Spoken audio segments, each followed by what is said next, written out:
When Kirstie Alley passed away in December 2022, her former home in Clearwater, Florida, was quietly sold to new owners. A grand estate with a Spanish-style exterior and lush tropical landscaping, the house was more than just a property, it was a reflection of Alley's deep ties to the Church of Scientology and her Hollywood legacy.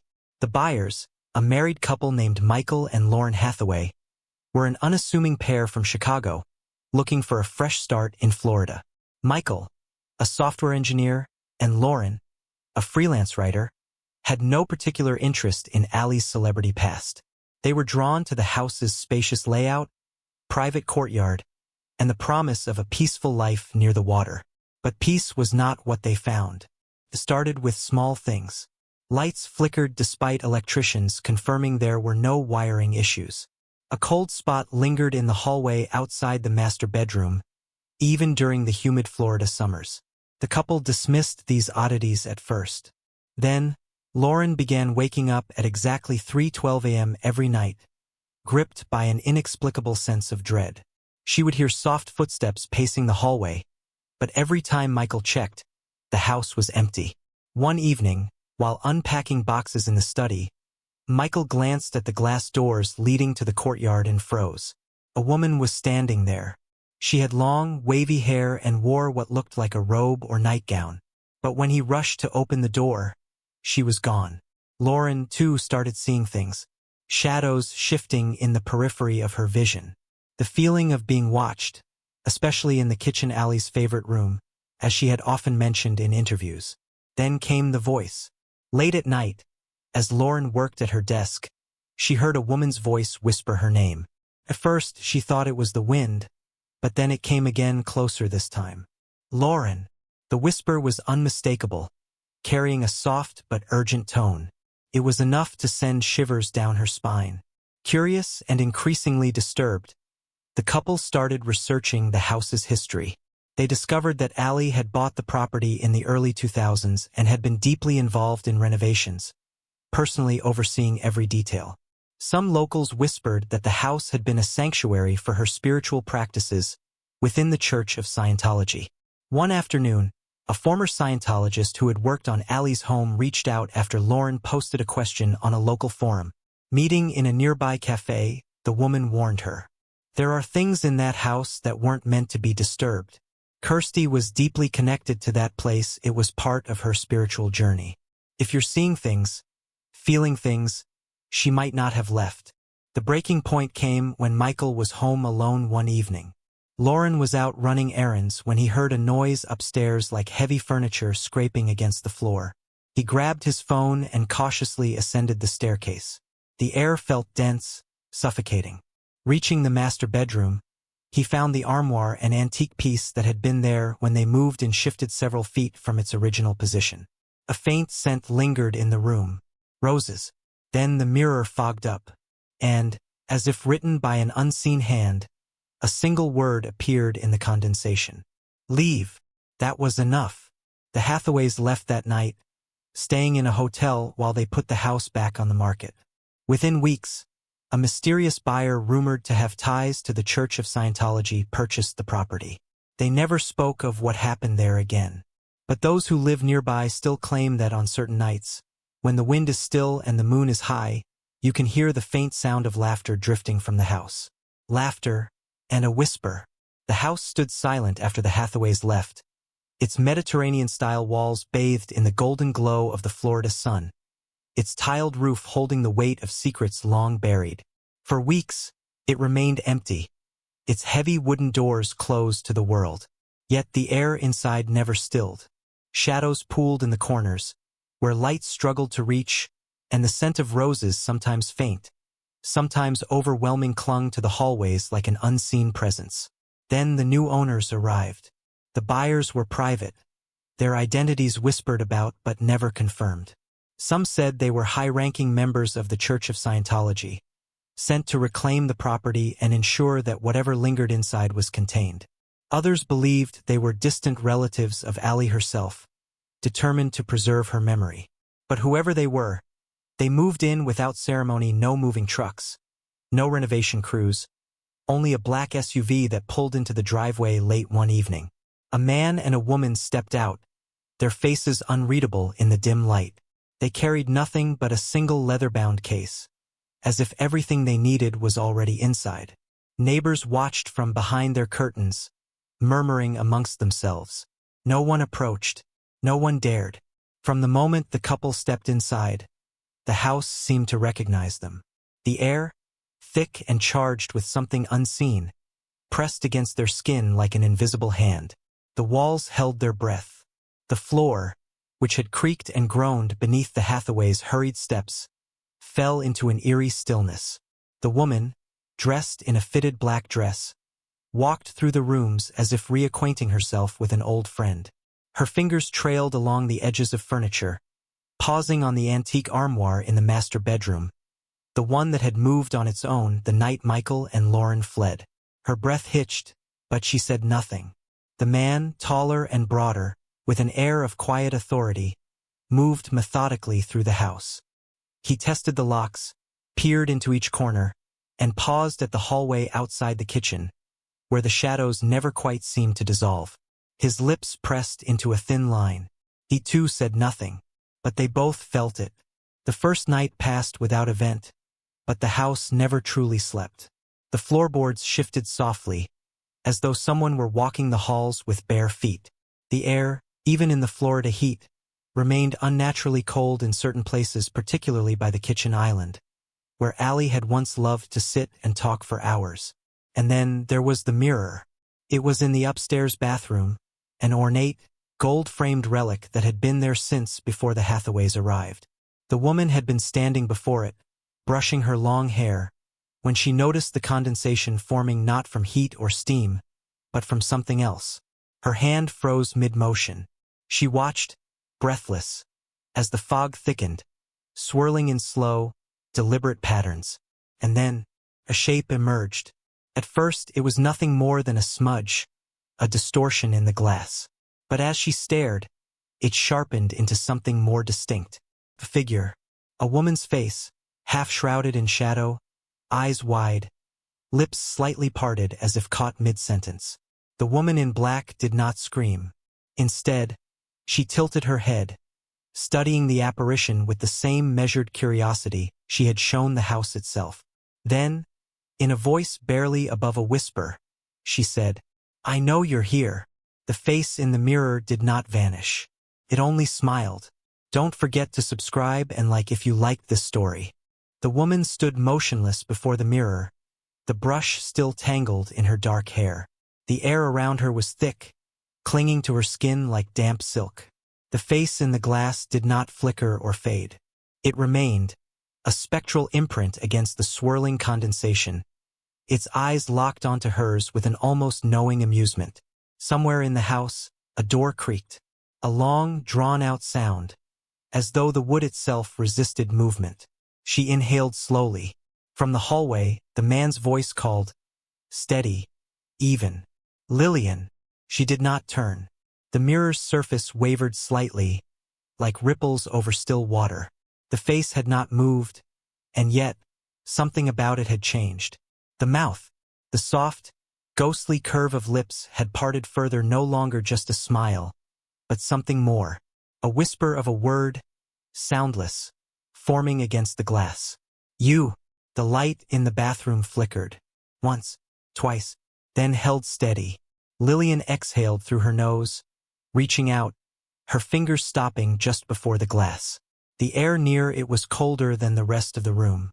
She could feel it against her skin, the unnatural chill seeping through the warmth of the Florida night. "Lillian." The voice called again, closer this time. She blinked. The face was gone.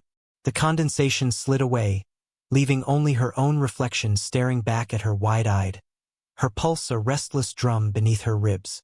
She lowered her hand, curling her fingers into a loose fist before stepping back.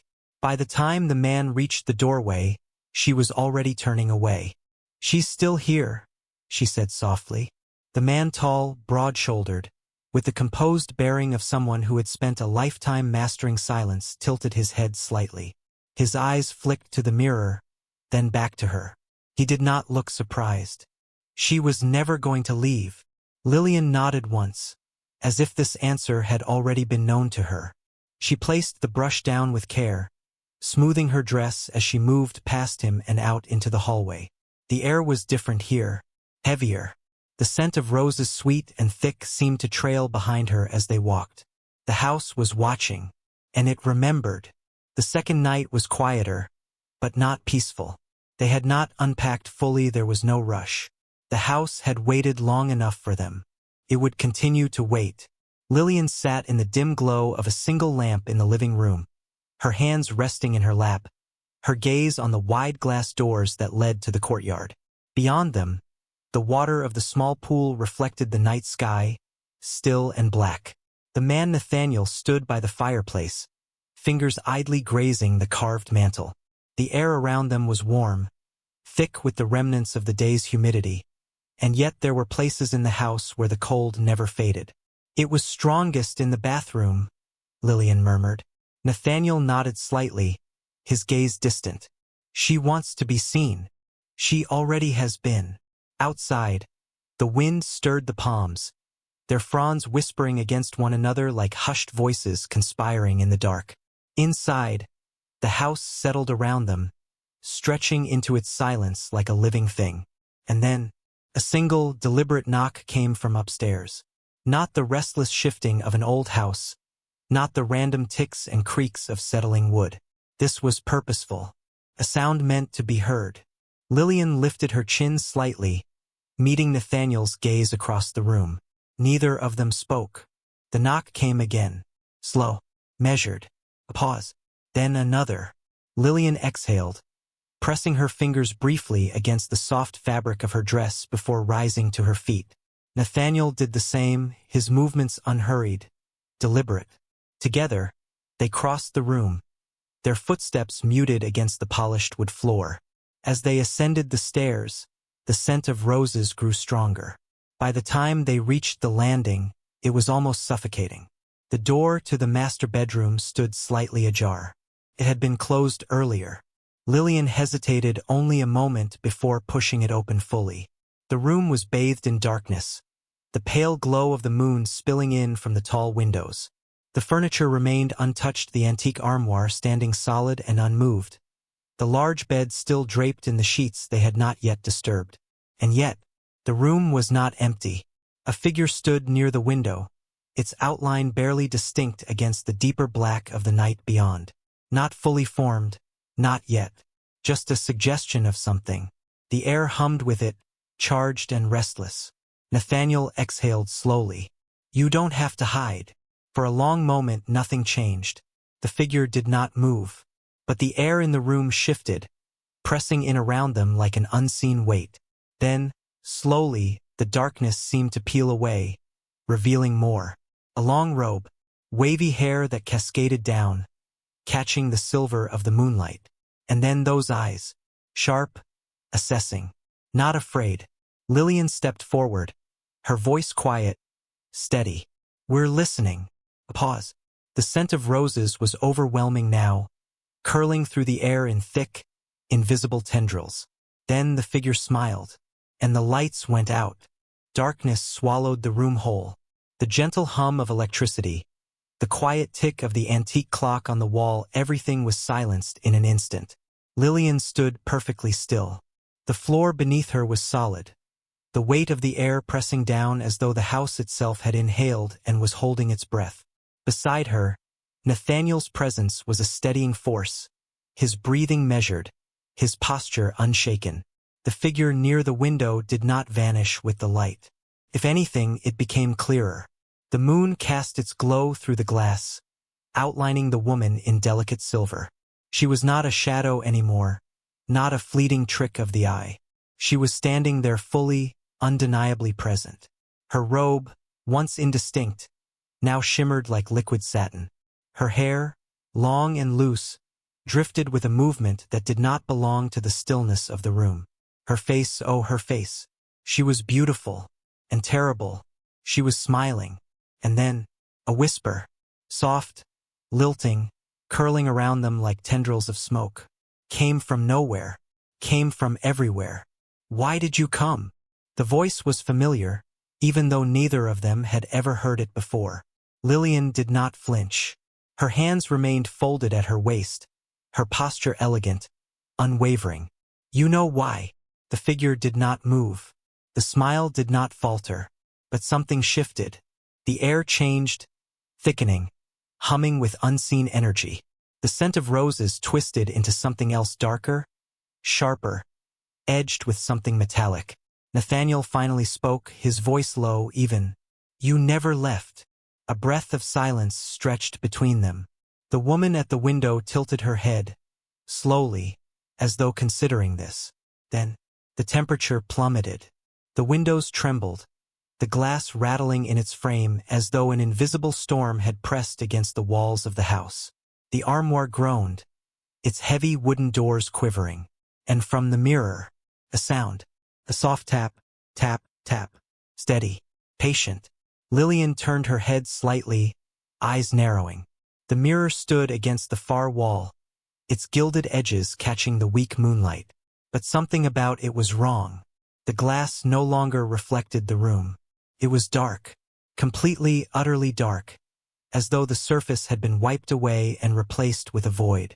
And within that void, movement, not the reflection of their own figures, not even the ghostly woman at the window, something else, something shifting, unfurling. A hand, slender fingers, pale as bone, pressed against the inside of the glass, not reaching outward, not clawing for escape but waiting. The knocking came again, louder this time, more insistent. The woman at the window finally moved. Her lips parted, but no sound came at first. Then, as the knocking grew louder, more frantic, her whisper finally broke the silence. She's waking up. And the mirror shattered. The mirror did not simply crack, it exploded. Shards of glass burst outward in a violent eruption, catching the moonlight like frozen lightning. The room ignited in chaos. Splinters of gold-leafed frame clattered to the wooden floor, the sound sharp, discordant. But beneath the crash, beneath the groan of the house settling into some terrible inevitability, there was something else. A breath, not from Lillian, not from Nathaniel, from the dark. The void behind the broken mirror did not fade with its destruction. It remained, gaping, swallowing the weak light from the window, a hole where nothing should have been. And from its depths, something moved. A figure taller than the woman at the window, thinner, wrong. The arm that had pressed against the glass now reached outward, emerging from the emptiness, fingers impossibly long, curling over the splintered frame. The woman at the window remained still. Her smile had vanished. Nathaniel moved first, stepping forward with a slowness that betrayed the tension coiled beneath his practiced calm. He tilted his head, studying the shape pushing through the broken mirror. She's been trapped, he murmured. Lillian did not look away from the void. And now she isn't. The woman at the window, her form shimmering like something not entirely bound to this world, spoke again. Her voice barely more than a thread of sound. She wanted you to come. The figure emerging from the mirror twitched. A ripple of movement coursed through it, its shape still unclear, still forming. And then, the house screamed. Not a sound from the walls, not the groan of settling wood or the sigh of an old foundation shifting beneath the weight of time. This was alive. The very air split with a cry, high, sharp, furious. The windows shattered, glass raining onto the floor like shards of ice. The scent of roses, once suffocating, burned, turning acrid, metallic. The house trembled, as though something beneath its very foundation had begun to stir. And the figure in the mirror stepped through. For a moment, it was nothing but darkness stretched into human form, too thin, too tall, bending at the edges of reality. Then, in a blink, it solidified. A woman. Not the ghost at the window, not the shape in the glass. This was different. This was real. Her face was sharp, defined, beautiful in the way marble statues were beautiful, cold, eternal. Her eyes, dark and burning, swept across the room before settling on Lillian. You came, she said. Her voice was not a whisper. It was strong, certain. Lillian's fingers curled at her sides. You brought me here. A slow smile stretched across the woman's lips. She took a step forward, glass crunching beneath her bare feet. I was waiting. Nathaniel shifted slightly, just enough to position himself between them, his presence steady. You weren't supposed to leave. The woman turned her gaze to him, amused. Neither were you. The house shuddered. The walls contracted. The space between them seemed to close in, pulling them toward something unseen, something vast. Lillian exhaled. What do you want? The woman studied her for a long moment. Then, with a voice like velvet, like silk stretched over something jagged, she whispered, to finish what we started. The floor beneath them cracked, and the house swallowed them whole. No one saw Lillian or Nathaniel leave that night. By morning, the house stood silent once more. The windows, shattered hours before, were somehow whole again. The doors remained locked. The lights flickered behind the heavy curtains, casting shadows that did not belong. The neighbors whispered but did not ask questions. And in the deep hours of the night, when the wind was still and the world held its breath, those who listened carefully swore they could hear the faintest sound from within the walls. Laughter, and the scent of roses lingered. Don't forget to subscribe and like if you liked this story.